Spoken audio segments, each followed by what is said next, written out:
Okay, everyone, this is Dr. Richard McAllister with Integrative Neurotherapy. Today is April 22nd, 2017, and I'm here with Naveen and Yusuf. And Yusuf has been going through the neurofeedback training program. And so, Naveen, I just wanted to ask you if you could give us a little background about how Yusuf was before and what neurofeedback has done for him.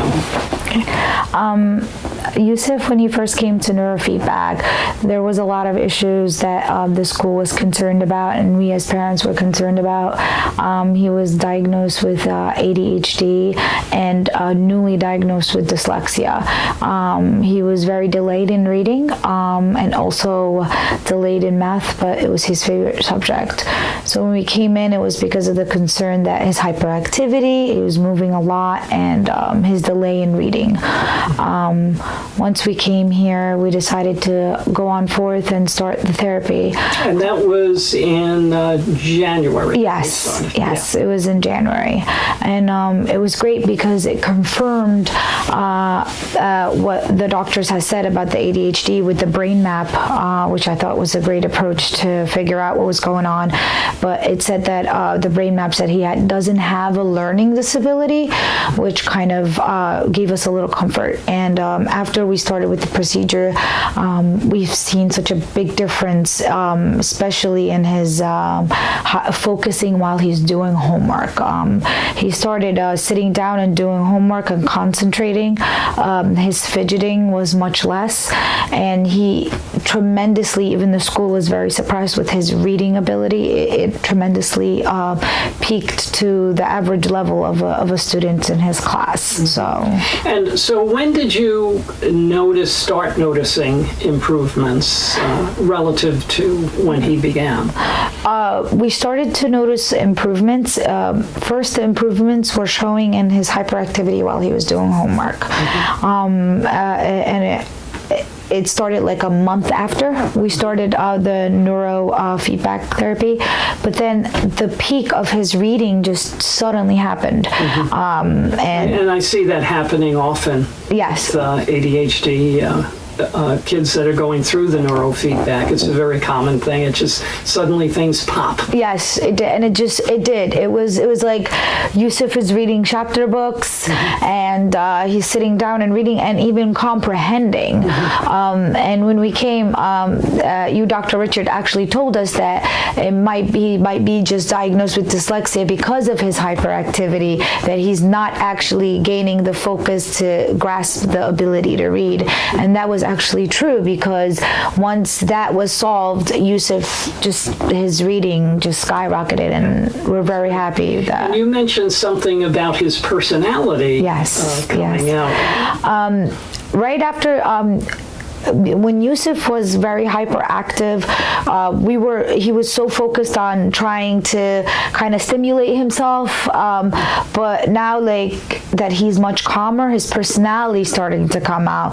The things that we need to tackle are starting to come out, which is great that we're noticing it right now, not at an older age. And even the school started to realize that he's more sensitive. He's starting to notice, and his self-awareness is tremendous now. Like, he knows when he needs to sit down. He knows when he's starting to be hyperactive. He knows when is it appropriate that he's cutting off adults, because in the beginning he didn't know, but now he knows, like, I'm cutting adults and it's appropriate not to do that. Mama, So, would you like to say something, Yusuf? but sometimes I still sometimes cut off, and I Yes. Sometimes. So why don't you tell everyone what you thought of the neurofeedback? Was it fun, easy? Was it painful? it was a little bit difficult. Oh, how was it difficult? I got stressed out when I was playing with the game with my head.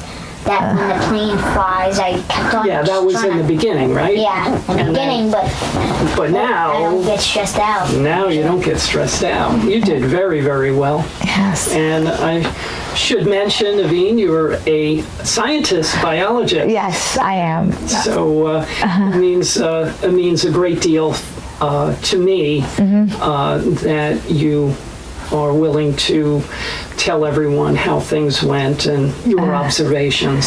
Yeah, well,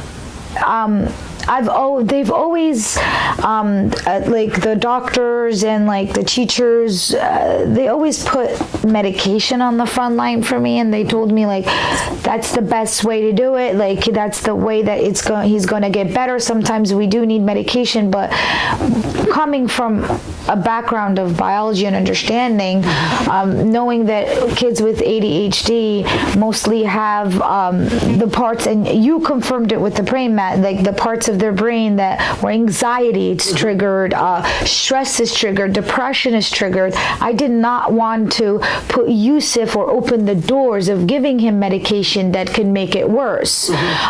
So I like that approach of the operant conditioning, and that's why I was like, it makes a lot of sense.